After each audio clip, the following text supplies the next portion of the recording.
We're live. Sorry, I was sharing it. Yeah, you're sharing it. All right, so tonight is episode 179, Damo. It is 178. It is 170. Oh. I'm trying to get this right. He's trying to get it right. There's too many now. There's too many. Like, We've had 3 on this week. yeah, So. we've been very busy. Yeah. Yeah, that's it. You gotta respect the hustle, I though. think it's 179. Well, that's it. Yeah. Like, it's just Yeah. non-stop. Like, people just hit me up and be like, can I come on? I'm like, yeah, sure. Just let me look. Oh, we're booked up till December. Maybe we'll try and slot you in here Yeah. or there. Like, but Well, anyway. I've seen, like, people start up podcasts and they stop after, like, 10 episodes. Yeah. So to see you guys, like, keep Yeah. pushing. That's it. Like, Good it's shit. a lot of episodes. It Like, it's a is. lot of episodes. It's a lot of me talking a lot of crap. Like, but so tonight, let's get this ball rolling. Let's do So it. Jordan Monaghan, right? It's me. And then you go underneath the DJ name KATHARSIS. Yeah. KATHARSIS. Yeah. I thought it was Catharis? A lot of people butcher the Catharsis. name as soon as I see it. Catharsis. I've heard of so many different ones. But still, Catharsis. Yeah, I've heard that one too. Yeah. yeah. Catharsis. Yeah, that's it. But I changed it to a K. Cathar. I thought the I'm K having looked a lot trouble cooler. now. So what does it mean? Like, So where did it come from? So when I first bought my decks, I was working up on site, and the chef I was working with was like, "Oh, you need a DJ name." So he starts throwing random words to me, and I couldn't think of anything. And then we just opened a dictionary, and he said cathartic or catharsis, and Yeah, I was okay. like, "Oh, yeah, that's cool. What does that mean?" And he's like, what was it? It was the release of without emotion. Yeah, okay. So I was like, expression of strong emotions causing. Yeah, that's cool. Which yeah. is kind of cool. Like if you're doing a set, Yeah. people waiting, dancing, That's the way to do and it, then yeah. you just let go, be free, kind of thing. It's not bad. It's not bad Yeah. at all. Kind of deep, but it's cool. So, what got you into music then? How did it all begin? Where did it start? Like, I mean, you said you were up on site, so you also work up north, right? Yeah. So Yeah. Just for the people that aren't listening, join in, because I mean, you told me before. that's it. Yeah. Yeah. The FIFO and DJ balance has been a struggle in the past, but I think I've balanced it well enough now. But how I got into music, growing up, I always played guitar.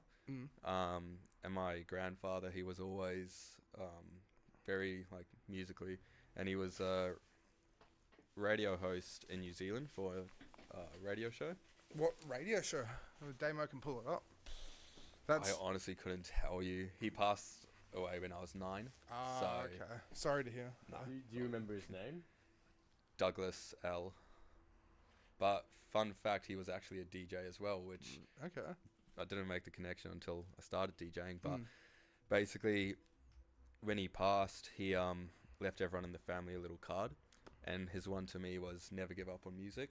And probably when I was that's so. yeah. No, Douglas L. So ELL. Oh, E-L. Oh. Yeah, sorry.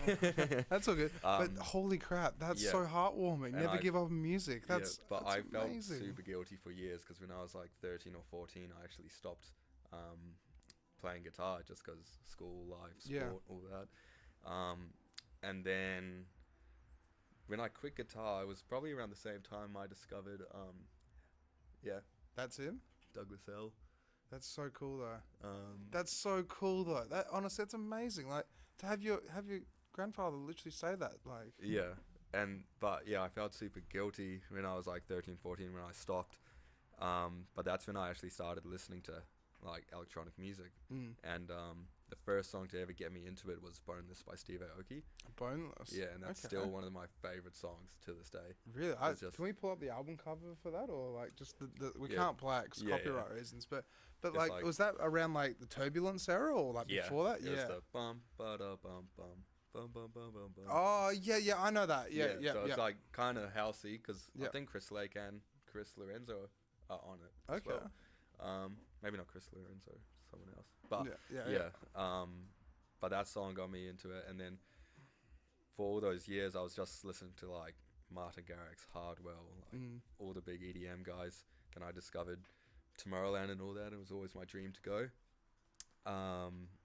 And then I moved to Perth. Yeah, because you're from New Zealand originally, then, right? So I'm from New Zealand, but I grew up in Europe from the ages of 10 to 17. Really? Whereabouts in Europe?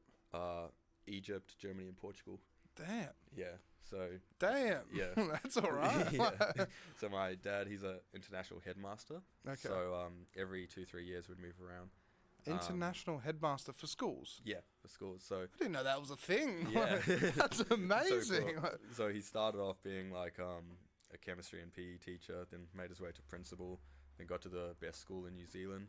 And then I think there was a few domestics in that, so we wanted to go overseas, so we moved to Egypt, and that was a big culture change for me. Yeah, when I was would have like been 10 years old. Yeah. But that would have been so cool though, being exposed to that culture at such a young age though. Like like still some of my best mates from today are from Egypt still. Well, that's and, the thing is with the DJing, right? You can DJ in Egypt. That's it.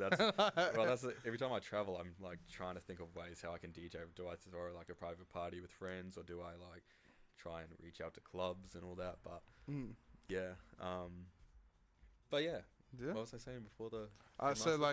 So with the headmaster, and then you moved over here, and that's then right. So then I moved over here, and for some reason I stopped listening to electronic music. Did your dad move over here as well with you, or? So I originally moved here alone for 6 months because school in Europe is from August to June. Okay. So I did 6 months over there, and then moved here, literally 2 days before year 12. Yeah. Did year 12 here, and then I went to uni for like 6 months, but uni's not really for me. I'm not really. It's not. No, that's the thing about it. It's like, you know, for me, right? I did 3 years of a business degree, 2.5 years, 3 years, right? Yeah. And I dropped out because it's just the music was too much, like the DJing, everything like that. That's but like it's a hex stat, and you kind of at the end of the day, all you get is a bit of paper. It depends on the degree you do. I don't even get hex because I'm from New Zealand. Ah, yeah. Which is another thing. If I wanted to study here, it's just pay up front. Yeah.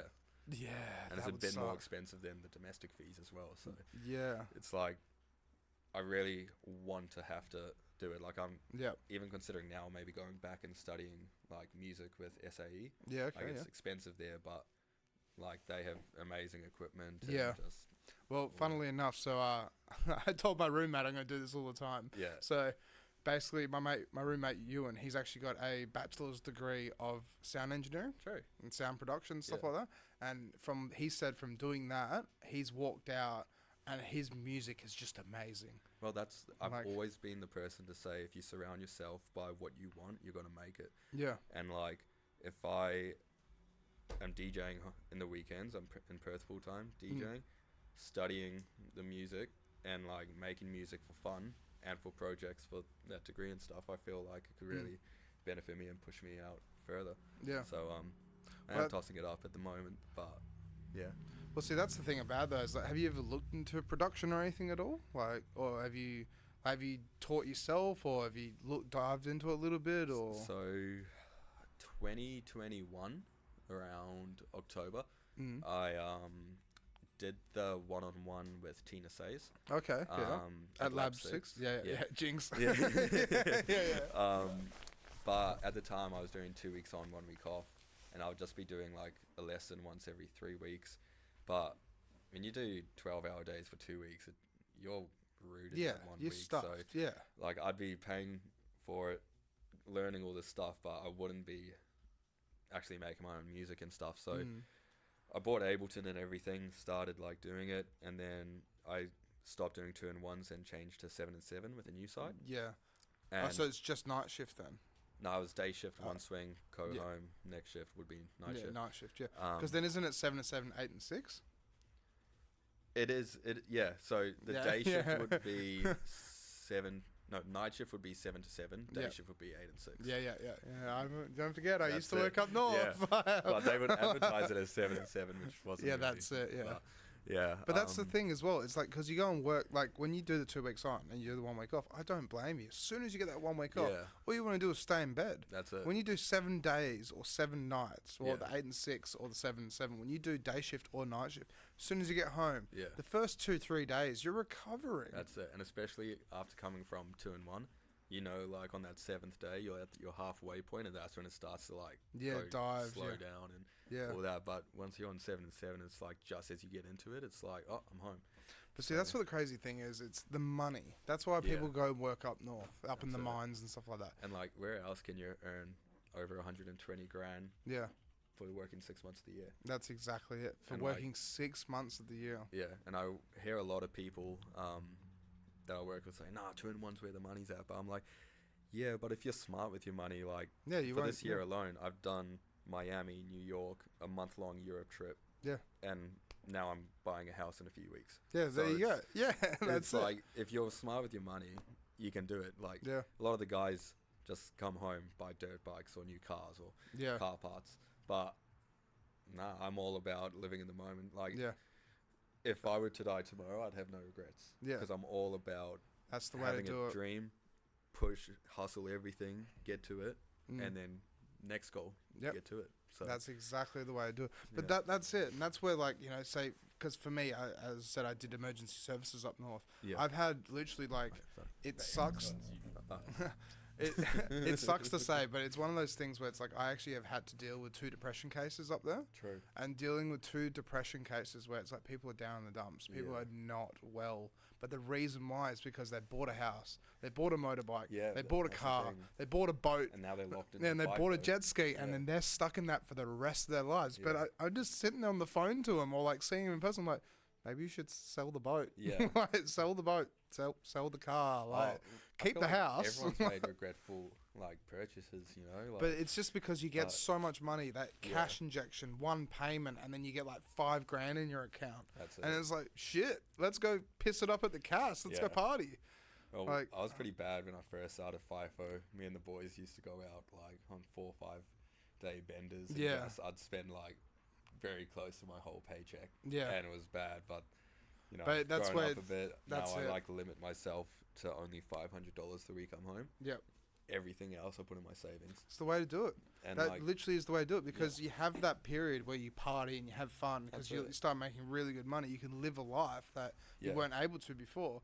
But then coming to the realizations, like, maybe now it's time to start putting money towards a house. Like, and now if I do go out and party with my friends, I'm usually DJing. Yeah. And then, you know, So how did the DJing actually all come into this? Because then you came over here. So I came over here. You did year 12. Then you started working in the mines, right? Yeah. So I was in a pretty big relationship, and it all went south.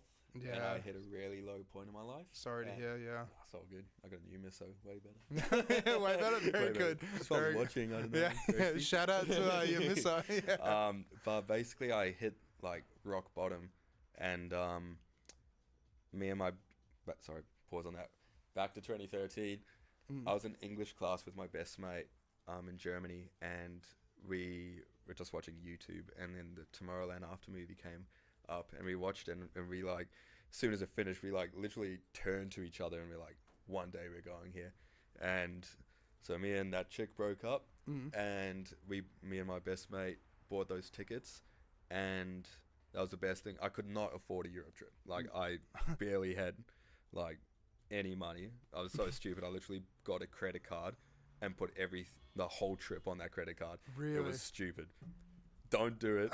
I mean, I had so much fun, but don't do anything. Don't put it on the credit card. Yeah, nah. Damn. But basically, I did that Europe trip.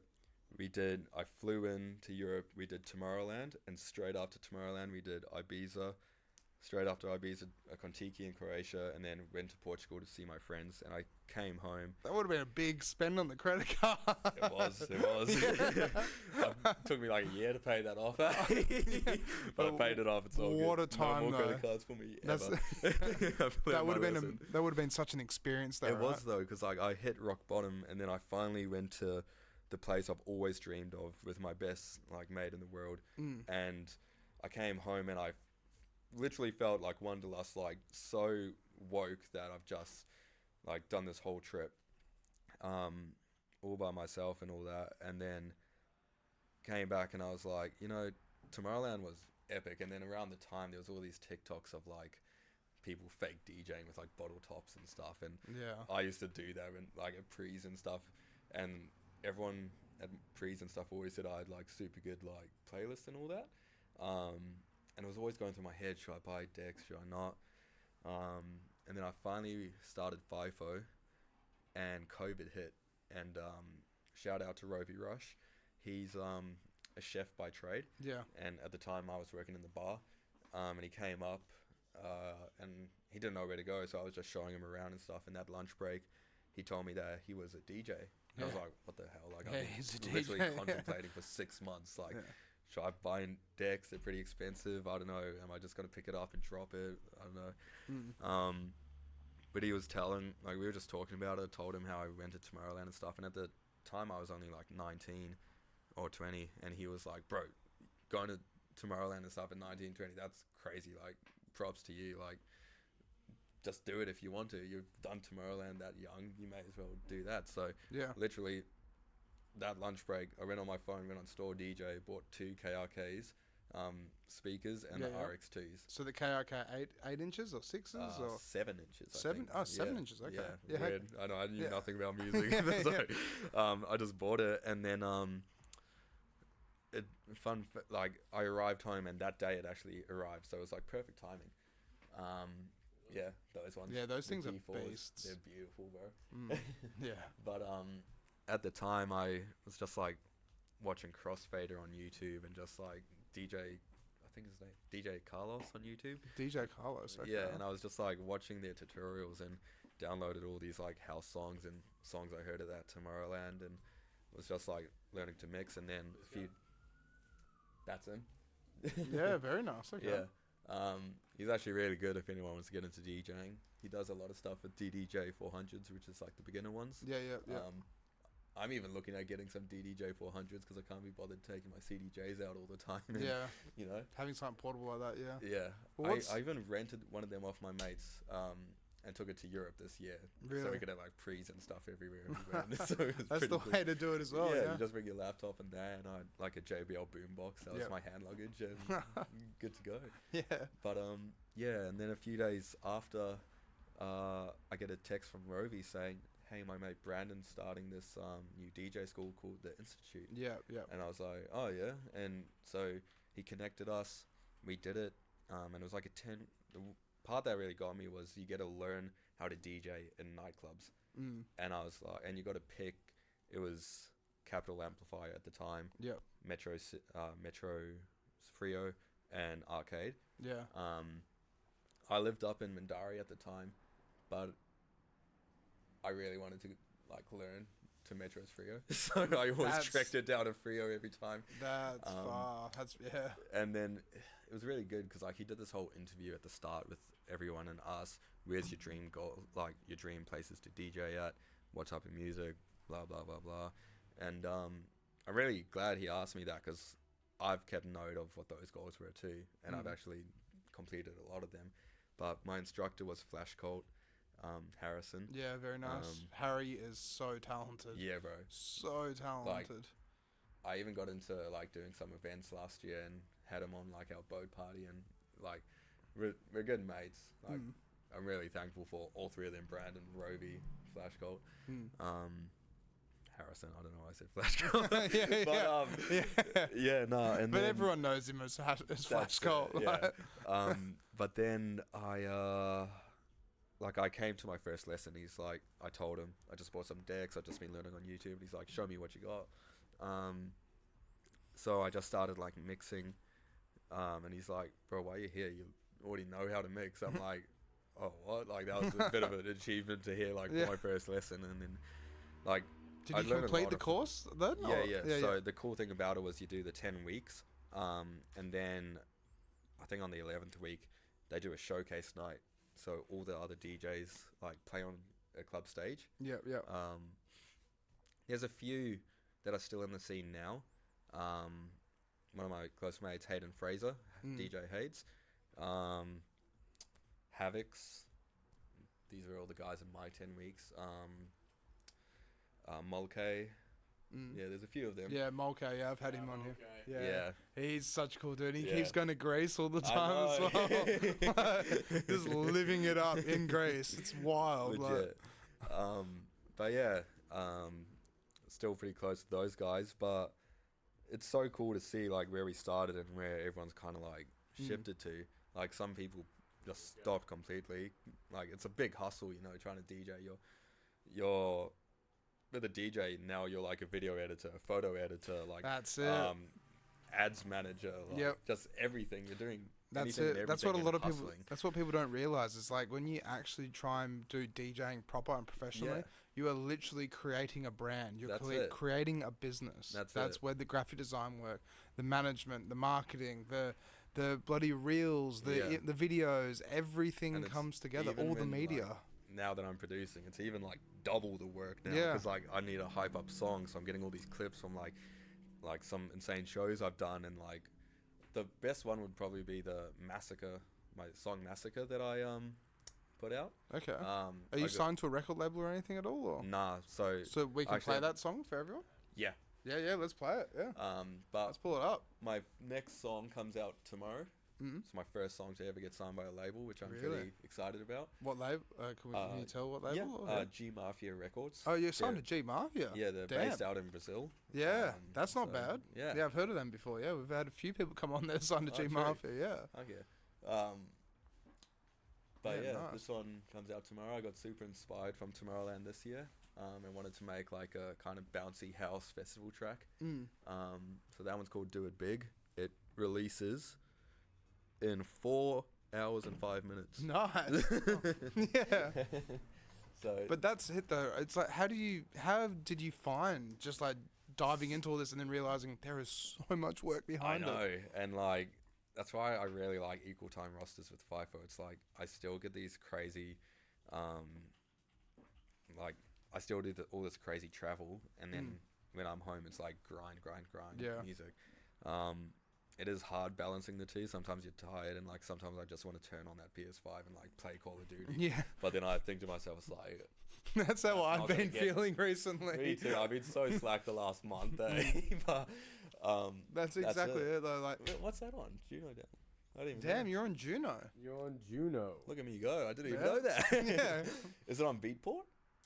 The promo photos I got said it's on Beatport. I'm not too sure though. It's pretty cool. It's on Juno though, and potentially Beatport. Yeah, there you go. This is what happens when you get signed to a label. That's it, It's everywhere. Yeah. Oh, also we got a couple of comments. Oh, you got a couple of comments? We'll go through them. All right, who have we got? We can go through them. So we have Marco Youngovich. Oh, shout out to Marco. The game is rough, that's for sure. Love you, Marco. Jake Stone with the Ayo. Ayo, my man Jake. Stone Unknown. And if you ever need a photographer for any shows, let me know. Speaking of Marco, can do everything. And of course, shout out to Jake Stone. Yeah, big shout out to Jake. We had him on here ages ago. We had to do 2 parts. True. Because his story was just so big, and he's got so much to talk about. He's such a king, honestly, for what he does. Yeah, bro. Send me a DM and let's do it. Thank you. Thank you. Sorry, but there you go. Yeah, Marco. To my Facebook. Yeah, it's all good. Yeah, go do that. Anyway, no. Thinking shit. Since when did Alex wear such crazy drip? What, who said that? Ewan said that. I know, I thought I'd spice it up. Usually I always wear leather jackets. I was like, this time I'm going to wear a ski jacket. Yeah. I used to be so bad when I started DJing. I just only wore party shirts. Yeah. But now, like...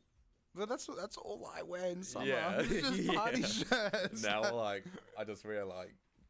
When I went to Europe, like, a few months ago, I just bought so many, like, Ushuaia t-shirts, High Ibiza, like, Ushuaia the club, But you would think, being such a big club, they could just release, like, the really bad quality merch and people still buy it, It's amazing, bro. Like, okay. Wait, like, can we pull it up? Like, Ushuaia. Ushuaia. Ushuaia.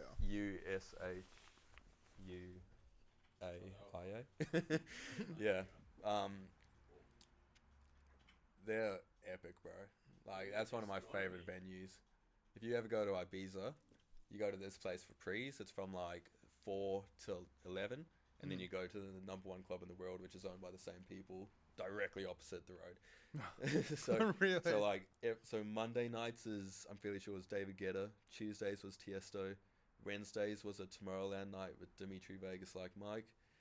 Thursdays it's Martin Garrix. Fridays was an event called Ants. Saturdays was like Kygo, and Sundays is Swedish House Mafia. That's nuts. And that's every week. Every week. Every week from like May to, I think this week was the last week of their summer. That's insane. Yeah. So that's what I mean. Like, Ibiza's super expensive. Like, I ordered 4 water bottles and 2 vodka Red Bulls. No, sorry, 1 vodka Red Bull. 144 Australian dollars. 144 Australian dollars for 4 water bottles. How big were the water bottles? Normal, something like probably this size. Normal 600 mil. How does anyone afford this shit? But that's what I mean. You just, I mean, there's always alternative options that are a lot cheaper, but at the same time, just pre-drink, you know. That's crazy. Ibiza is a marathon. I love it, but it's so hot. Like, there's a photo on my Instagram of me at Ushuaia, and like it was 5 minutes after we left our hotel, and I am dripping in sweat. Like, really? my shirt is so patchy from sweat. It was disgusting. What was the temperature like? Like 40 degrees? It's so humid. It's like high 30s. Yeah. But like it's this random island, and sorry, I'm sick. Yeah, it's all good. It's this random island, and the biggest DJs of the world are there. You're just getting really like sentimental thinking about it. I know, I miss it so much, bro. Me and the misso were saying like we're trying to buy a house before Christmas, and we're like, we should probably only just do Tomorrowland next year. And I'm like, but Ibiza was so good, surely. It's so expensive though. Which one is it? Scroll down. We got to go into this Mankini thing. Yeah. A bit look, more. there you are. It's there under the red one. Me and my mate on the left. Yeah, that's Ushuaia. Shout out to... That's my misso, Gracie. Oh, shout out. There's Mahalo and Dylan Gibbs. Some really cool guys. Mahalo just moved to New York for an... what's it called? He's working for a startup now. In New York, which is pretty cool. I think maybe the next photo. Next one. Yeah, look how sweaty that is, bro. Damn. That's literally 5 minutes after leaving our hotel. It's ridiculous. It's like the sun's basically going down. Damn, that's wet. There you go. That's the best comment to leave. This is why I love Damo running the cameras. You should see Fisher's one on the original Mankini reel. He's like, fuck, that Mankini must have the gnarliest skid marks. Wait, so let's dive into this. So can we pull up those photos again? What's with the Mankini? Go. The best one. Look at this shit. Yeah, this is it. So, basically, my best mate. It was my best mate's first time ever leaving Australia. Yeah. So, we get pretty crazy together. And like we were having beers one night, and he was like, "What should we do to like stand out?" Because like we see all these photos of people dressing up as like Mario and Luigi and all that.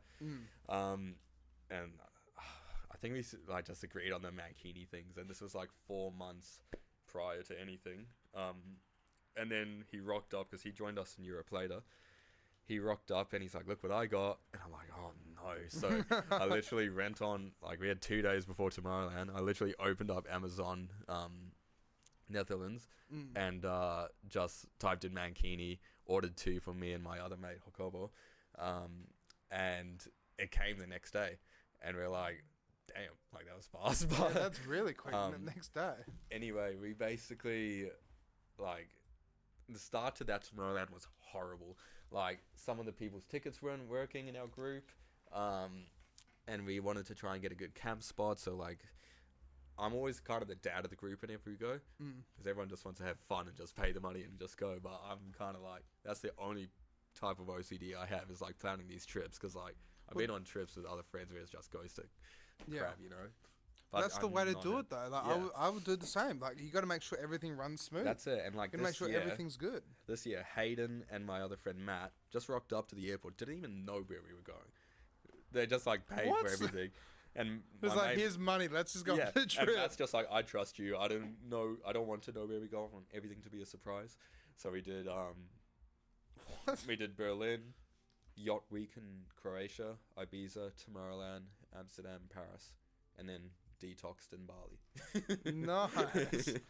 Very nice. But yeah, going back to this year, we basically, it was such a bad start, and we finally got everything sorted, got our camp spot, and we're like, we can relax. There's a few hours before the gathering, because on Tomorrowland it's a 3-day festival, but if you're camping it's 4. The Thursday is what they call the gathering. It's everyone who's playing at Tomorrowland, everyone who's camping just has their own festival in the campgrounds, and there's a huge stage, better than any stage I've ever seen in Perth, like Tomorrowland style. And it's just for the campers, and like I always have special guests.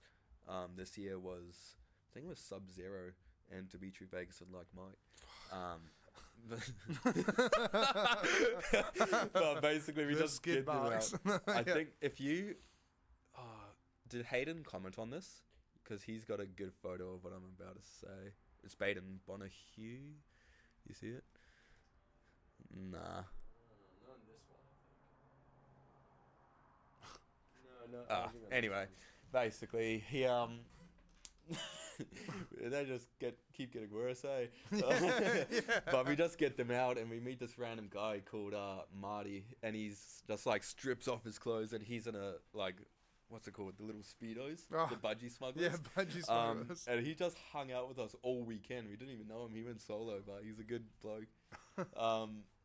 Fun fact, he joined us in Amsterdam after and got a matching tattoo with Hayden and I after knowing us for 3 days. Really? Got a matching tattoo? So stupid. We were like, what could be funny? So it's like, that's Euro. And we got a rope around it for Europe and 22 next to it. Nice. Very nice. Stupid. But anyway, we Fisher came on and we're like, we've been wearing these mankinis all week. We should probably do something funny. Fisher would love it. You know, he loves his goofy stuff. So he starts playing. I think You Little Beauty comes on, and I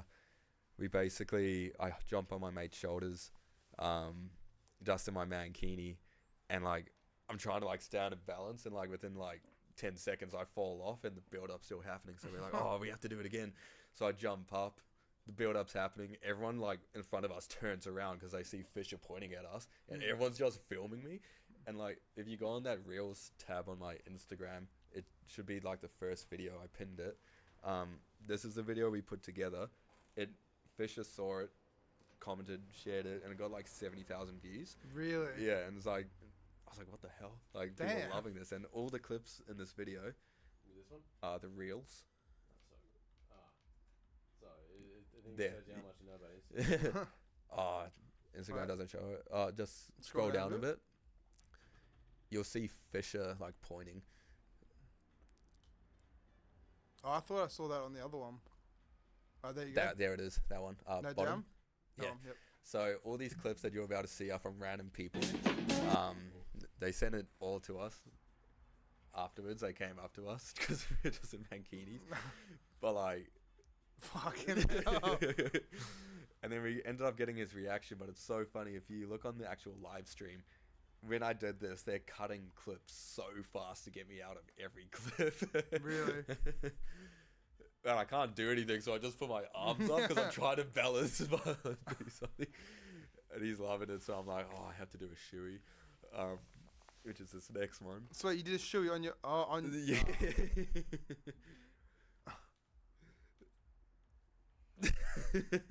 And then I saw him in the crowd after. I'm like, you like the mankini? He's like, yeah, bruh. So I posted it, and he commented saying like, that mankini must have the gnarliest skid marks.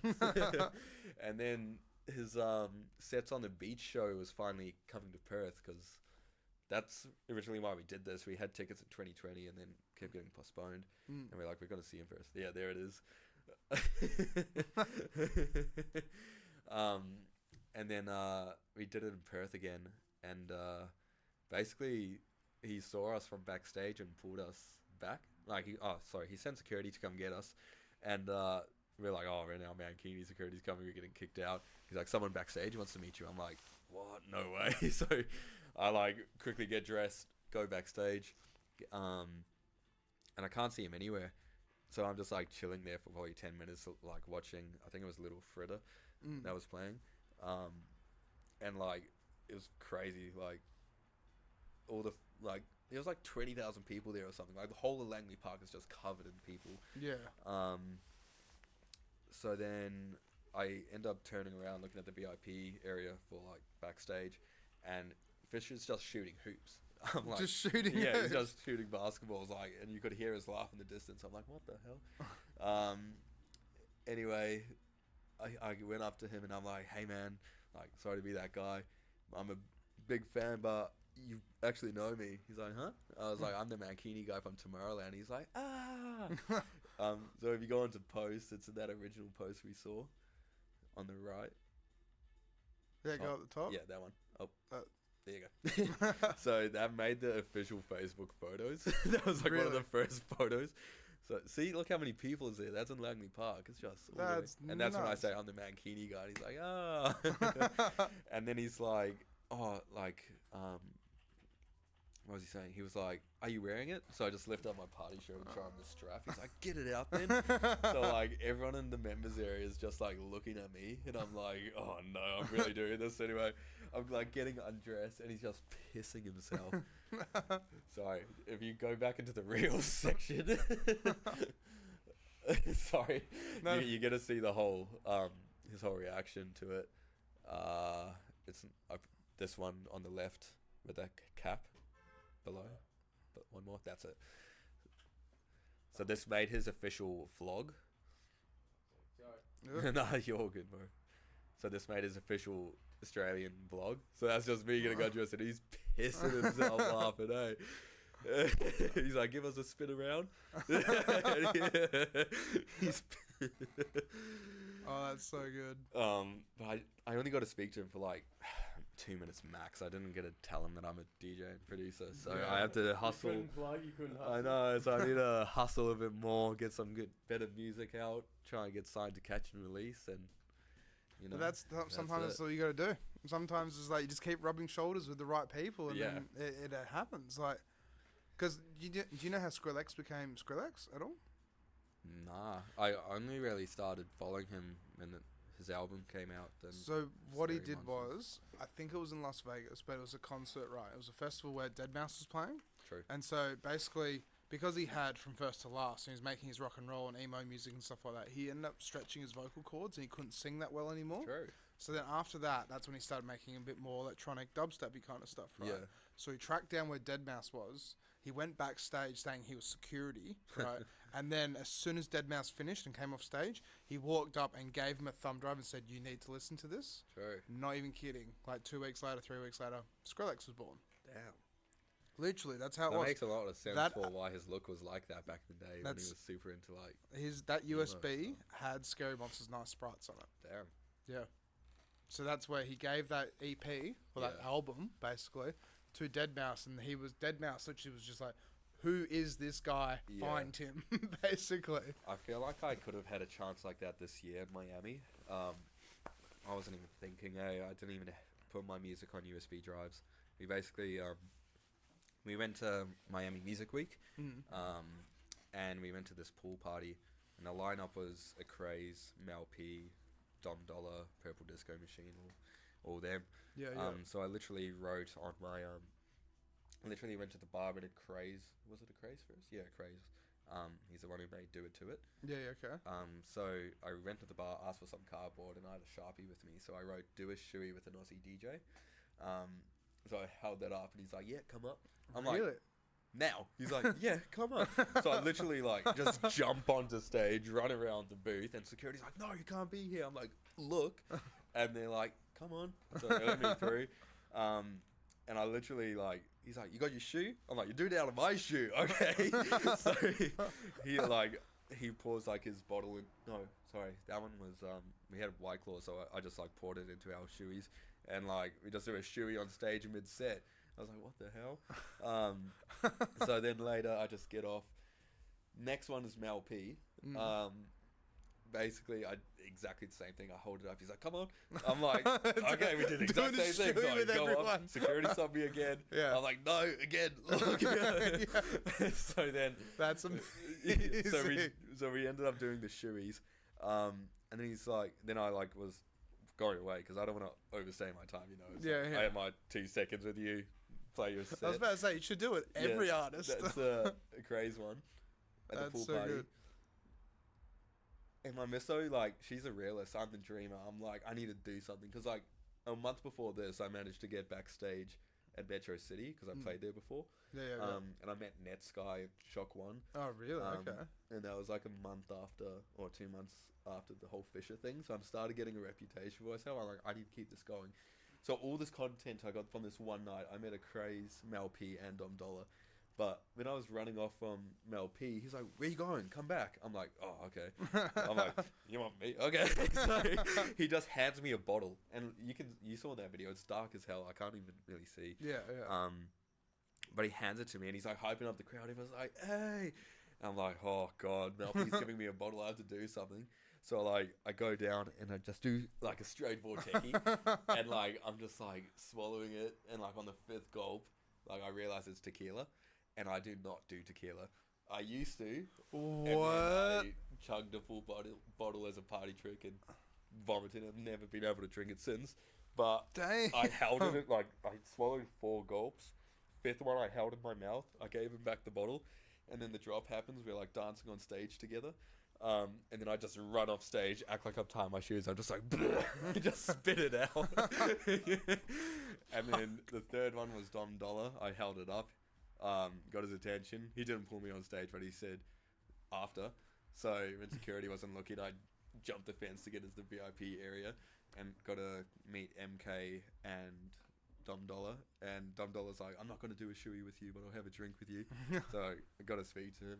I was just telling him how, like, it's crazy to see how he was at Ice Cream Factory in, like, 2019. Yeah. And then look at him now. 3-4 years later, you're, like, main stage ultra in Miami. Like, that's crazy. what happens. It's the hop, skip, jump theory. That's where it. It's like you start hopping, and then you start skipping, and then when you start jumping, you're really taking off.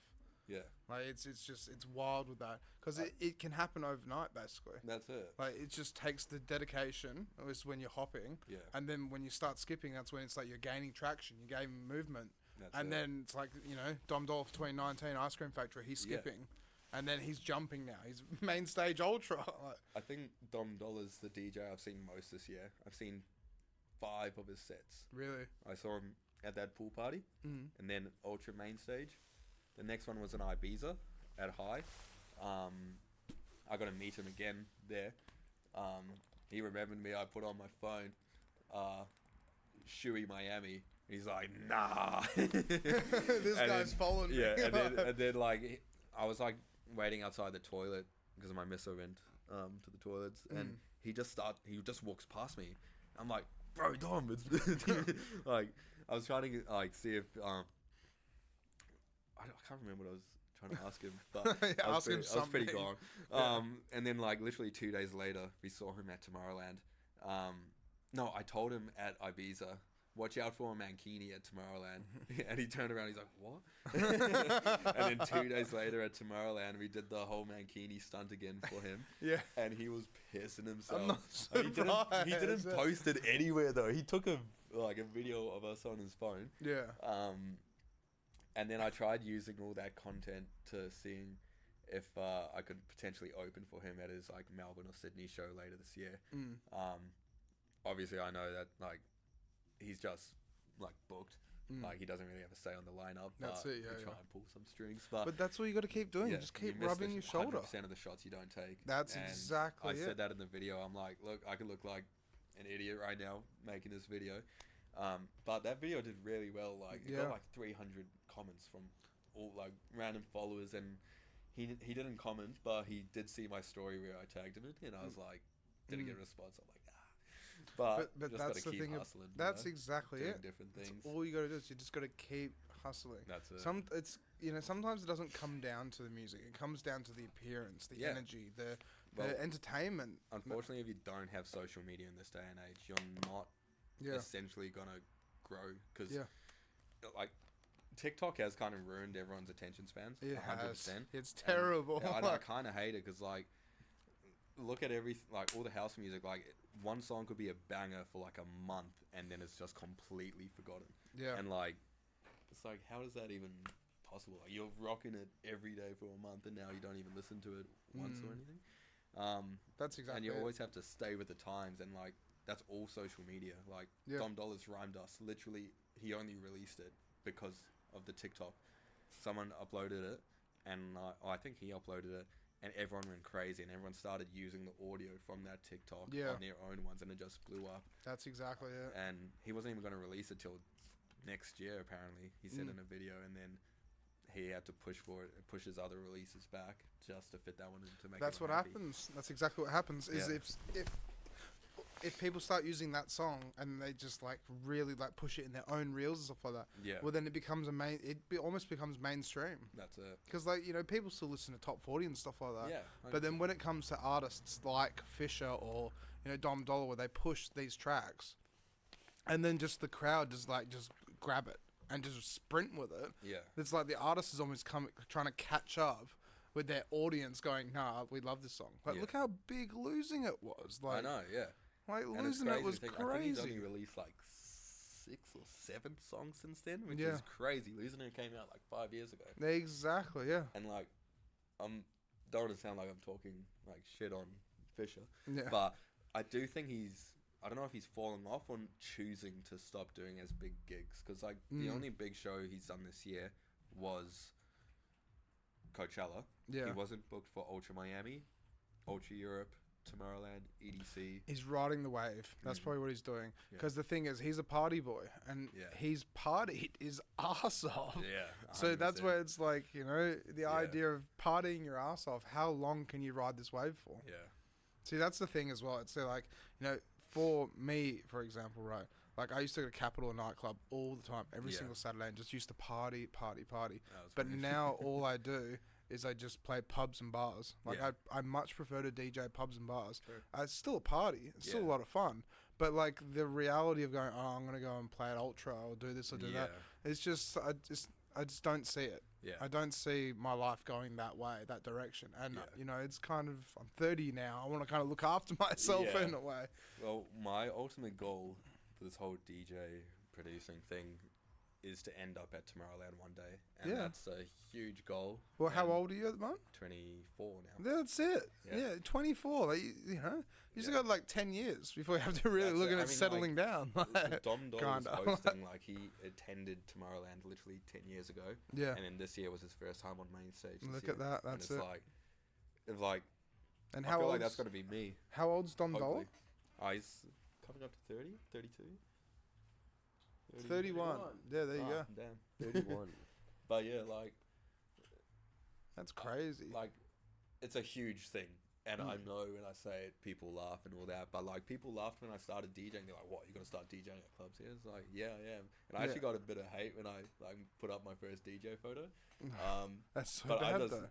Yeah, but like after that whole Europe trip, and I literally changed myself. I don't give a crap what anyone says. Like, that's I'm the way to do it. Look at the mankini stuff. Like, that's it. Yeah, I'm not in a fucking ripped 6-pack or anything. I don't give a fuck. But that's it. But that's exactly it. It's like we all do our own thing, and that's what you're doing. Like, it's good. Dom Dollar call out video. I was like, I met you in Miami, Ibiza. But that's what you got to do, though. Is you focus on yourself. You go on your own journey, your own adventure. Well, if you listen to people, I definitely wouldn't be where I am. Yeah. Like now. Like, and would you say the New Year's that just passed, I managed to play 3 festivals in one night, which I didn't think was even possible. But what festival was that? It was GOG Block Party in Frio. Yeah. Snack. And then Magna House, which wasn't really a festival, but but still counts. That 3 gigs in one night, 4 New Year's is still impressive. And now this year I'm trying to push for 4. I think I've locked in 2 so far. But see, that's awesome. But yeah. So where do you usually play? Because we've been talking so much about Fisher and traveling and stuff. So where do you DJ? Like, where do you? Where are your stomping grounds? Like, for when I was doing the 2-in-1s, it was really hard because I just started playing at Matter, which is not Paramount, Magna House on Fridays. But I I think I did 4 or 5 gigs there, and then I think with my FIFO schedule, it just got a bit too hard to like keep track with it, which I understand. Like, so as soon as I changed to 7 and 7, I actually started like getting booked pretty regularly, and now I currently hold residencies at What If Fridays, Paramount, Rapture, Fridays and Saturdays, Coconut Grove, and how is Rapture? Like, honestly, it's got a bad name from the last few years. I don't want to ruin your reputation.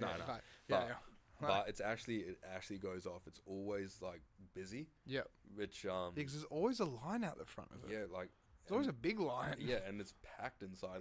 Like I just usually play like commercial cheese there. Yeah, that's what it's a commercial venue. That's it.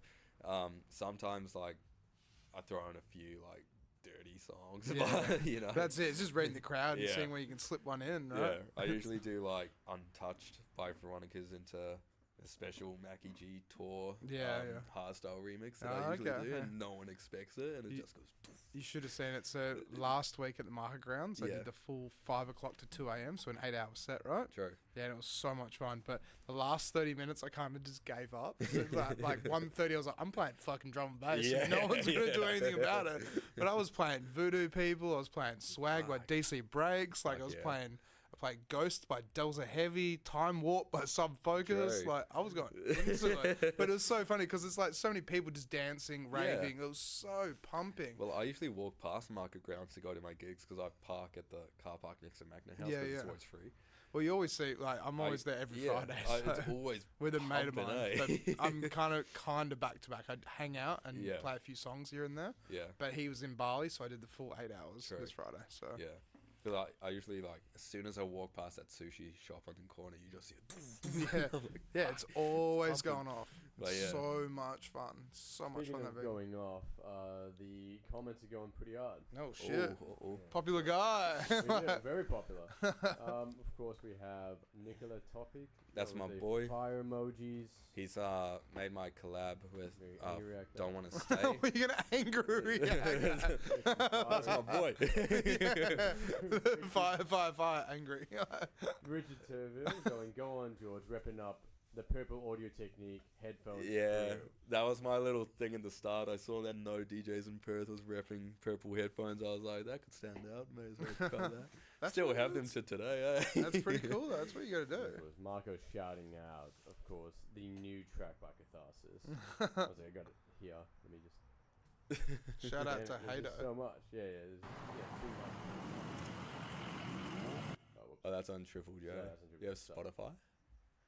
It's not out yet, It's not yet. I could send you a SoundCloud link. Will you get in trouble though? It's 3.5 hours. What they got to do? Nothing. Oh, technically we could play it, and maybe I feel like that's the way we can legally get around it. Is if we play it now. They're like, well, it's not released yet, so either you can't copy strike us. Yeah. Big brain shit. Should I send it to you on Instagram? Yeah. What's your... Facebook, actually, if that's all good. Yeah. Just the Infra-Red page. Oh, you can do it on the Infra-Red or mine? Instagram. Instagram, Infra-Red Instagram, Yeah. By the way, here it is. Here it is on Juno download. That's coming soon. Comes out in about 3.5 hours. And £1. There you go. One pound. I don't know what that is. One Powerball. There you go. Yep. It should have come through.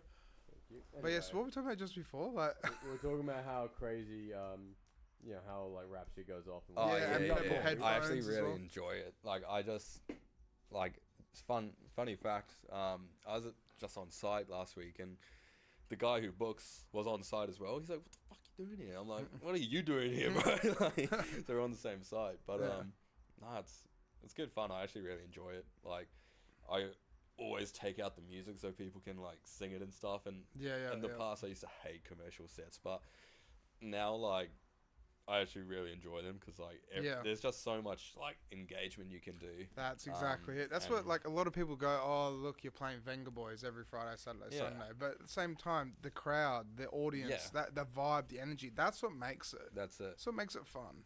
Yeah. And also the funny requests and all the idiots that are really drunk and stuff like that. But it still gives it's so much fun. It makes it enjoyable. Yeah. you just pull out like all the white girl stuff, like party in the USA to thrift shop to to LF Mayo, That's just it. Venga Boys, ABBA, Yeah, you just keep going up. And Gasolina, like Kanye, like Soldier Boy, like all that crap. Like, but then, so where else do you play? Because I also noticed that you started doing like a boat party or something like that. Or? Yeah, so last year I started an events company called Visionary Events. Okay. So the launch party was a boat party. Yeah. And that actually went off like a lot better than I thought it would. Okay. It turned into like a boiler room, and we were all so drunk. Where, my best mate Hayden, like he would be behind the decks, and like I bought 2 champagne bottles so we could have like champagne showers on the boat and stuff. I'm DJing, and the idiot, like 2 of my best mates, one's holding the like CO2 gun because we bought a CO2 gun on board, and the other one, Hayden, is just holding the bottle of champagne. At the same time, he's just like shaking it all over my CDJs. I'm like, fucking stop. Really? Yeah. And then he's like, oh, I'm so sorry. 30 seconds later, he opens the next one and does it again. I'm like, God. But did the equipment get? Nah, thank God. Nah. What CDJs have That's you got? him. That's my boy. Yeah, that's your boy. That's my man, Kenny, brother. Very nice. Shout out to the man. Yeah, That's look at that in it. front of the Louvre. Look at that. Yeah, that's the boy. How would you like to have his stretch marks on you? Lovely, mate. It's nothing I haven't had before. Very nice. Yeah. Skid Mark has a mullet. Oh dear. Sweet. It's just my misso hates it when we're together because we just get up to no good. Yeah, just party boys. That's so good though. It looks like you're having so much fun with all the stuff you're doing. Yeah, like that's it. Like I'm all about the Tomorrowland, like everything about Tomorrowland. I got the motto tatted on me. Really? Live today, love tomorrow, unite forever. And I'm all about living in the moment. Like, look at COVID. Like, that was a huge wake-up call for me. I planned this huge, like, 2-month Europe trip then, and then it got canned. By the time we were able to go, all the boys got into relationships and stuff and didn't want to go anymore. So yeah. I met Hayden through COVID. I met my misso through COVID. And, like, ever since, it's just, like, you don't know what can happen next year. You don't know if, like, you driving down the road and you get in a car crash or whatever. Like, as I said at the start, like, I'm trying to live my life with no regrets. If I do anything, like, just do it. Yeah. Like, money comes and goes, but your time doesn't. That's and, like, exactly it. Everyone says, oh, I'll travel when I'm 30, 40. I'm like, yeah, but if you're going to have kids, are you really going to be going to Tomorrowland or Ibiza or Yeah. this and that? And Well, see, that's what a lot of people like. Well, that's what happens. yeah. That's what happens. You have kids, and your whole life turns over to focus on those kids. Yeah, 100%. And from the ages of like being pregnant till literally like the ages of 16 to 18, yeah. you can't travel really. Yeah. You can go on family holidays, but you can't go to Tomorrowland. That's it. Imagine And, taking an 8-year-old to Tomorrowland. yeah, I've told my miss as soon as my kids turn 18, I'm taking them. That's it. Nothing's gonna This is stop how me, your mate. dad parties. Yeah. But also, don't you think that's a good thing as well, where it's like if your parents show you how to party Yeah. the way that you used to party, then it's like, A, you know that they're being safe and they're doing the right thing, or they're kind of doing the right thing. B, it's still like part of that, it's father-son bonding time That's it, almost, because yeah. you're getting on the piss and having fun. That's it. And then like at the same time, C, it's like, it's just bringing the family closer together in a way. That's it. Like, well, I mean, that's the same as B, but it's just a good way to do it. Yeah. Because 100%. like, you know, some parents where it's like, well, you know, you can't tell people how to parent or anything like that. But, you know, it's like just go out and be home by midnight. Yeah. You don't know what your kid's getting up to. Like, but if you're like, nah, fuck that, we're going to the club tonight. Well, that's it. Like, all these festivals keep coming in Perth, like all these big artists, and like, yeah, they excite me. I go to some of them, but I don't go out of my way to go to them because I know, like, in a few months, I can just go to Europe and see them in a much kind of better venue, I don't want to say better, well, they are, but yeah, that they are. Just like a better more vibe. money, You're on holiday, there's less kind of care Yeah. going around, just, it's good fun. Well, how do you actually compare the Perth scene to like European scene. It's a different world, isn't it? It is. Tomorrowland, like, it's one of the biggest festivals in the world, but like, I sound like a hippie when I say this. As soon as you walk through the gates, you feel peace, love, and happiness, and everyone is so happy that they're finally there. It's been their dream to go, because it's pretty expensive, yeah, but at the same time, it's like I think it's worth every penny. Yeah. But like everyone's so happy that they're finally there. You bump into someone and they stop and have a conversation with you. Like here, you bump into someone at like a festival or whatever, and like they wrong person may try and fight you. I've never seen any violence anywhere in Europe. Europe just has a completely different ethos, basically. 100%. And like I grew up there, and when I was over there, I was like, oh, Australia, that would be like super cool to live. So when we moved over here, it was cool, but I kind of regretted it. Really? Especially because I eventually want to move back over to Europe. Yeah. My dream goal would be like DJing in Europe and stuff. But I don't say I regret moving here. I've had so much fun here, and I've really grown as a person. Like I moved here kind of alone, and everything I've done ever since has all been self-funded by me, all my own work. So. Well, that's it as well. Like, you built your life over here. You hustled and stuff like that. And like my misso and I tried moving to New Zealand at the start of last year. Yeah. Because my whole family's over there. They've moved over here now, but we went over there and we were probably there for 2 months, and it was really hard because all the clubs and stuff were shut there. Yeah. I couldn't get into the DJing and stuff I wanted to do. It was super expensive, and we made the decision to come back because she's always lived in Perth. I've created a life and kind of a name for myself as my DJ KATHARSIS. Yeah. And I did struggle a bit getting gigs again afterwards because I made like a big thing on my Instagram that I'm leaving, don't know when I'm coming back, blah. Yeah. And then I feel like some promoters may have taken it as like a stunt or whatever to like get more, which it wasn't. It was just the lifestyle was too expensive there. It was like $3 a litre for fuel. You can't find a rental, like a solo rental by yourself for under $1,000 a week. So everyone has share houses and stuff, and it was just like living expenses were going to be like $800 a week, and we went over there to like try and study uni. So it wasn't to be a student over there would have been impossible. Then. Yeah. So we came back. I still kept my FIFO job. She just started at UWA again here, and we haven't looked back ever since. Yeah. Yeah. But that's the thing about it as well. It's like the way cost of living is going up, and everything is so much more expensive. Like WA, we're still kind of all right. Yeah. But like when you compare us to Sydney or Melbourne, it's like, we're behind, which is good. But at the same time, like you're saying about New Zealand, for it to be $3 a litre in fuel. You can't buy a single property. You can probably buy apartments, but not a single house in all of Auckland for under $1 million. Really? My older sister, Ashley, she bought, it's like an hour out of the city, 980,000 for a 2x1, no backyard, no front yard. Really, in New Zealand? Yeah, it's close to the beach, but it's not even on the street. It was behind. Like, it's ridiculous. Like how much that idea. is. I thought it'd be cheap in New Zealand if you go in the country area. In the country areas, but like Auckland, just is ridiculous. Yeah, you just can't.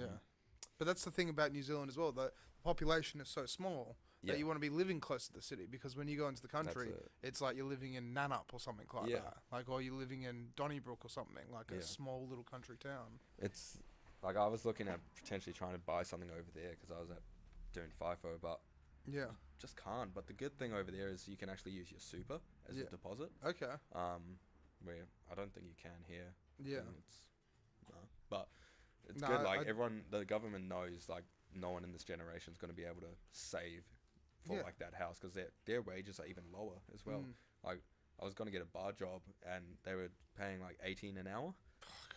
I'm like, bro, you get like 25, 30 here. Yeah. So that's exactly it. But that's it. Like that's where, I mean, we're going a little bit dark, but like where's the world going? Right? I know. Yeah. Like no one can afford a house these days. That's it. Like I feel like I'm pretty fortunate in the position of my job and stuff that I can try and buy one by Christmas. But at the same time, it's like I want a house so I can live in it, build a music studio, all that, and then still try and do my travels and stuff, and kind of build like a real estate empire under me, having like the first one. Once I lived there for a few years, save another deposit, get a second one, rent that one out. The just dream. move. I had the same idea. Yeah, when I went and up then there. life gets in the way. Yeah, that's exactly it. Like for me, like I was still going through that period of like, oh, I just got paid. Yeah. Well, like I'm going out Friday, Saturday, Sunday. I'm gonna be working. That's it. Because like technically I was working the 2 jobs. Yeah. You know, as soon as I come back, I was DJing every Friday, Saturday, Sunday. But then I was like, oh, look at that leather bag, like that. You know, I need a new laptop bag, and I bought a full grain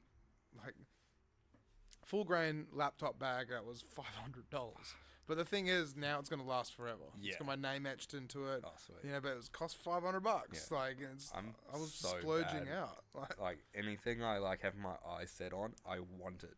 It's so bad. And my missus like, no, we're saving for a house. We got Europe, blah blah blah. See, I'm like, I need her because she puts me in my place.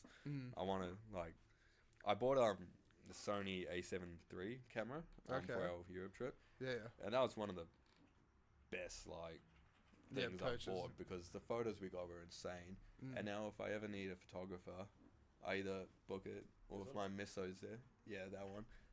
If my misso's awake, she'll come and just take photos with that camera, and I just edit them myself. So that's pretty good. But for like bigger shows and stuff, I do still go for photographers and videographers because they know more what they're doing. Professional, yeah. But that's the way to do it, though. Like the way I weigh it up is like making these purchases, right? If they're gonna last, and they are expensive things, but they're going to last a very, very long time, it's not so bad. Yeah. But then going out and buying a brand new car, I mean, I bought a brand new car, but I worked it out to be, it would save me money though. Well, that was one of my kind of regretful purchases that we were talking before. I bought in 2021 the Ford Focus ST. Yeah. Okay. Brand new, was really nice, and then like I worked in Perth for like 9 months doing a carpentry apprenticeship, and I ended up selling it or trading it in to get a Ranger. But Rangers would drink fuel, right? Yeah. Yeah. Didn't think that one They're through. sexy cars, so they drink fuel. Yeah, and it was a super nice car, but the loan was so much, and then I sold it when we went to New Zealand and just ended up breaking even. Yeah. Like I made nothing. Like I paid 2 years for that Ford Focus and got kind of nothing out of it. See, I always just say to people, just buy Toyota. Toyota don't fall apart. They last forever almost, like 400, 500,000 Ks. Like the equivalent of, so like for me, right, I bought a $37,000 car, right? So it's the top of the range Toyota Corolla 2022, right? The thing is, a hybrid? Yeah, hybrid, yeah. And so being the top of the range, right, $50 and I get 850 to 900 Ks. Fuck yeah. Yeah, 850 to 900 Ks. I had a Hilux before that. Yeah. But with a Hilux, you'd put 90, 100, it'd be equivalent of $120 worth of diesel now, and I get about 500 Ks. Yeah. So the way I weighed it up is like $7,000 deposit, 6-year lease, and then I pay $5,000 a year. So I pay $100 a week, less than $100 a week. But then less than $100 a week, plus $50 to fill it up. Yeah. I save money. Yeah. That's the thing about it. It all adds up, but fuel is so expensive these days. I mean, I didn't, like, when we moved back here, I haven't had a car since. Yeah. Like, my misso has one, and if I ever need to do anything, I just use her car when she's either at uni or work, or I'm usually just drive out of my gigs. Yeah. I don't really do much, because, like, we've had so many holidays this year where I've had to, like, be super harsh on my savings. I'm like, I have $500.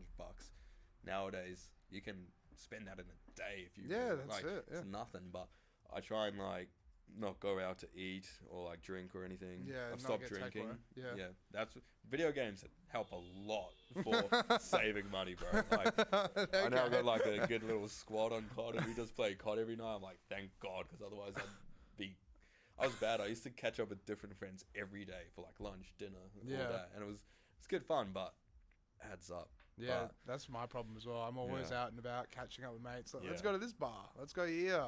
Let's go get lunch over there. Yeah. Did a winery tour last week, Thursday, and it was so much fun. Yeah. But I ended up walking out of there with 5 bottles of wine. Like, went to 5 different wineries and 1 distillery. And they add up. Yeah. Like they can do, yeah. But I got a wine collection. I got a cellar. Oh, so, sweet. yeah, so it's all, 5 years or 5 years plus worth of wine. True. So it works out. We're running out of time, though. Yeah, we have more comments. More comments? Yeah. We kind of sidetracked a little. Yeah. Yeah. Shout out to Haydo. Of course, Shout out to with Grace Hayden Barker. Donahue, get in here, mate.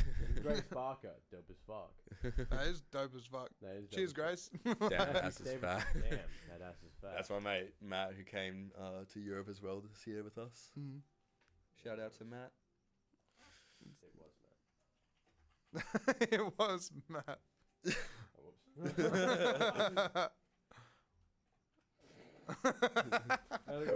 Infra and Marco with state of the industry when you have extended mixes less than 3 minutes long. That's when we're talking about TikTok destroying the attention span.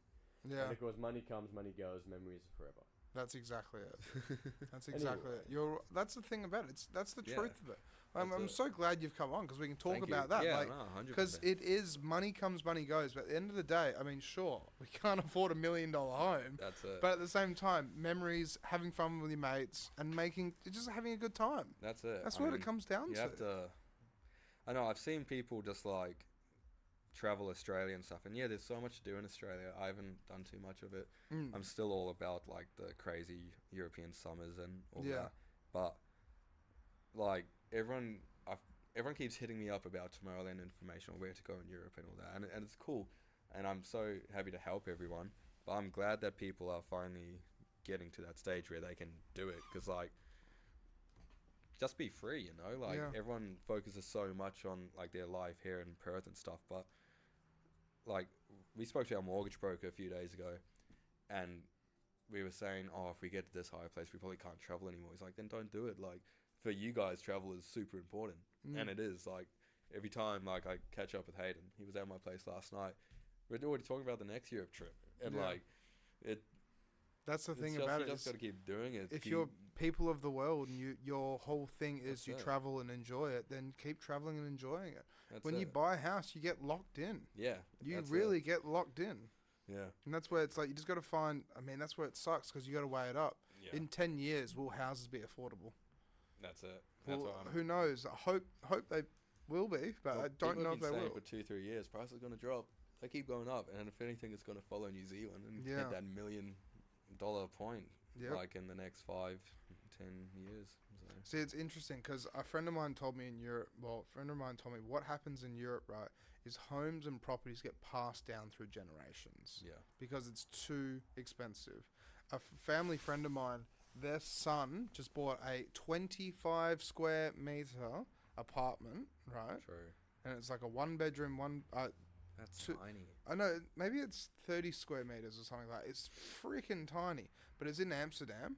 True. And with that, it costs them something like 1.5 million or something like that. But that's Australian dollars. Yeah. Who knows what that works out to be in euros? It's But probably like, half. they've just had a kid, and so with that, so it's like it's kind of like two rooms, a bathroom, and then like kitchen, Jeez. and then it's like Yeah. they're living in the city in Amsterdam. I realized But- that Amsterdam is very similar to New York in terms of like spaces, because it's have you been to Amsterdam? No, never. I No. really want to travel Europe. Do it, though. bro. Like, it's one of my favorite places. That's where I want to live, because Yeah. just walking around the canals, it's just so beautiful, and just, everyone's so friendly. But all the houses are probably this wide, Yeah. literally this studio. Yeah, tiny. walls, like, Yeah. and that's it. And every building you walk past is like that, or even shorter, and they're Yeah. tiny and they're just long, but that's it. And The- there's not much space, but The it's thing super is, it's expensive. been around forever, though, right? That's it. And They've there's a been lot of around forever, culture and everything. and- Culture, population, everything like that.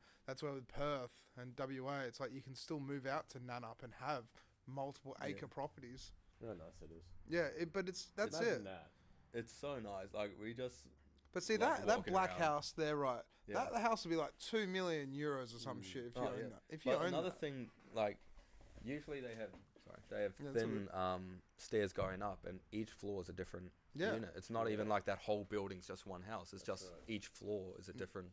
My One. mate told me that when he lived in Germany. Yeah. He said he never saw when he lived there for 3 months. He didn't see his neighbors. No, like literally the floor below them in this townhouse. Yeah, yeah. It's wild. Townhouses are huge over there, right? Yeah. Yeah. Because when we lived in Munich, there was like 4 townhouses put together, and that was ours. But yeah. That's It's like it. the shotgun shacks in like America. You ever seen Shotgun these? shacks. The shotgun houses. Shotgun shacks. Yeah, the What? shotgun houses. They're tiny. They're like literally. It's just one. it's just one. There's no hallway. It just you go to the front to the back, and it's all just. What? Shotgun shack. Shotgun shack. That's it. That's a shotgun shack. Crazy. It's Project. where Elvis was born in one. True. Yeah, they're like tiny, and there's like no hallway, so it maximizes space. Yeah, That's kind of smart. It's kind of smart, but Yeah, Jesus, there you imagine there you go. Yeah, now you're getting into the true shotgun shack. Yeah, true shotgun. All right, well, we gotta wrap it up anyway. we gotta wrap it up, and there's one way to wrap it up. There's one way to wrap it up. And doing it Here we big. go, doing it big. That's the way to do it.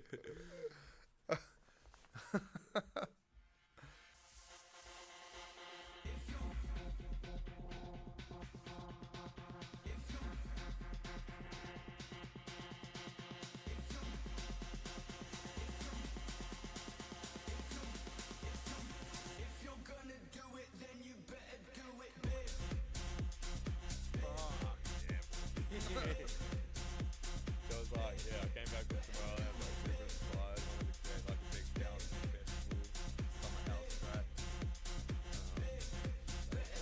Kind of got like Mel B style build up, second drop.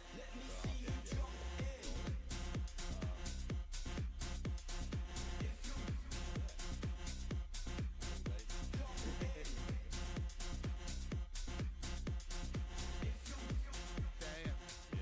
Damn. my biggest track at the moment is Massacre. I think I've just reached over 17,000 listens on Spotify. Really? 70,000 listeners. 17. I wish 70. Yeah, but still 17's still impressive. That one's like a lot bassier. I get a lot of questions from people like, what style are you trying to make? Because like all four of my songs are different. Like they're all house, but they're all different. But I don't get a lot of people like, I want to be kind of open. Yeah. Which I guess is hard to kind of create a fan base around, but you know, No, kind of not really though. No, this is just bangers. Like that's what this is. Like it's good. This is so good. Yeah, I wanted to play this on Sunday, but they wanted closer to 4 minutes.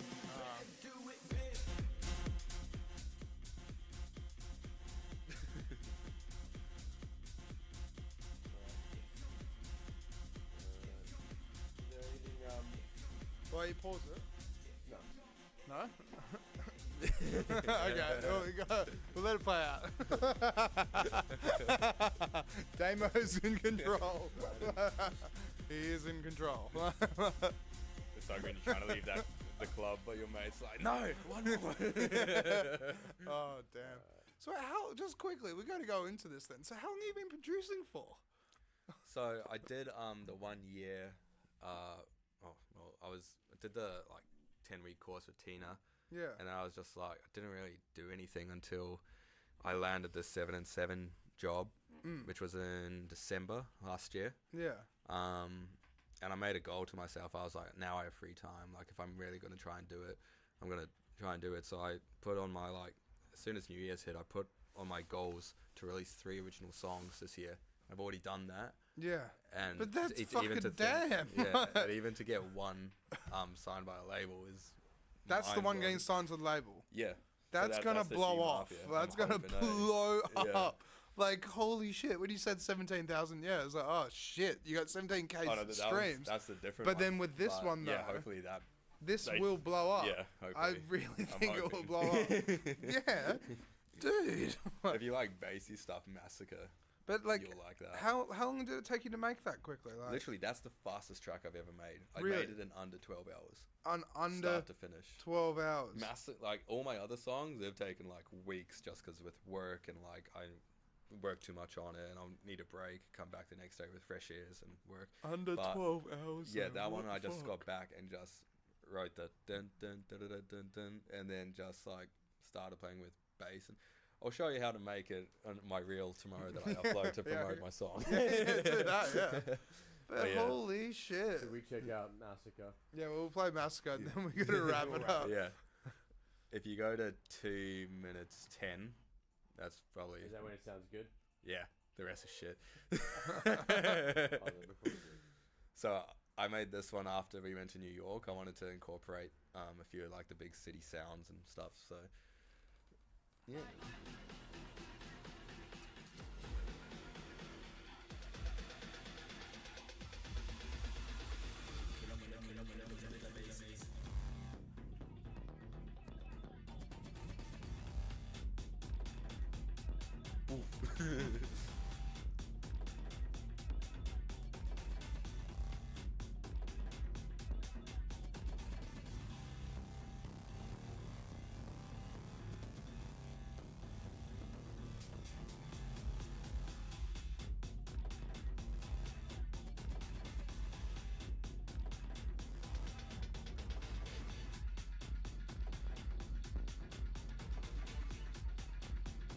Damn. Yeah, basic. But yeah, I worked on that one for ages. I originally had I had the bass for one different idea, like a song idea, and then the like harder bass, that was for another one. And then one day, like I was going nowhere, and I was like, what if that bass works for this one? And then I just kind of like put them all together, and it kind of worked. Kinda worked. Yeah. It worked. Well, I put a teaser up. Sorry, keep talking. I know we're trying to. I'll just show you this one. I put this little video up on my Instagram like before I released it, saying like which one should I release, and it sounds dramatically different. It's one of these. Oh no, it's Past Vela. Is it this one? Yeah, I think it's. This is what it originally sounded like. That's a bit different. Very flat, not mastered or anything, but Yeah. Still cool though. yeah. Holy shit. Yeah. And with that, Yeah, you're gonna blow up. I'm hoping. I think you're gonna blow up with tracks like that. as Marco says in the Facebook comments, where do we buy those tracks? Yeah. That's it. Just add them on Spotify to your playlist and stream the hell out of them. They're free on Spotify. That's nuts. And if you want a... Bandcamp? I don't think they're on Bandcamp. If you want a copy, just flick me a message, mate. I got you. I don't really care about making music. Making money. Making money. In terms of DJing and stuff. Like, if it's a crazy show, like, I'm just happy to do it for free. Like, I played at Metro City last year, and I didn't even send an invoice because I thought that was just a crazy experience just to have. Or, like, there's been times I played at Snack or other festivals, and I don't even bother. I'm like, Really? it's just fun. Like, yeah, Yeah. you're working, but it's an achievement in itself. I'd rather kind of get booked again. Not that you're not going to get booked again if you send an invoice, but just, I don't know.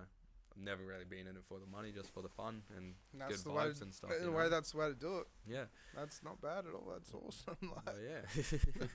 all right, we've got to wrap it up because Yeah. we're over time. No, But thank you for having me. no, It's been dude, fun. thank you for coming on. No, Like, holy 100%. shit! Wow, like those tracks, holy shit! Thank you. I appreciate it. Yeah, that's so good. So yeah, like we'll probably get you back on in a year or two, and then Fuck yeah. and after you've been Do the traveling, Billie Eilish thing Yeah. year after year. yeah, that's it. But like I can imagine, yeah, big things are happening for you. I hope Like, so, that thank traditional you. DJ thing where it's like big things coming. Yeah. I actually posted that at the start of last year. Really? Oh. It's such a meme, No honestly. shit. It's such a meme. You have to. Yeah, yeah, That's it. yeah. All right. So yeah, we will see you guys next week.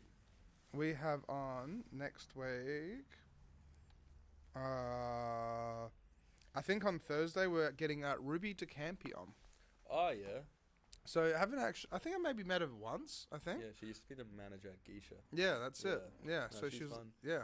Seems like a cool chick. A lot of Yeah. my mates really rate her high, so I'm just No, keen to get yeah. her on. So asked her, and she's gonna come on. Yeah, I've partied with her a few times. She's Yeah. good fun. Yeah. Yeah, and now she DJs too as well, I think. Yeah, that's it. Yeah, yeah. So. Yep. So that's happening. Oh, All right. So we'll see you guys next week, Thursday. Yeah. Cheers for watching and hanging out and listening to the absolute bangers that this Yeah. guy's releasing. Do it big. Yeah, do it big. 3 hours. That's it. All right, catch you guys. We'll see you next week. Thank you.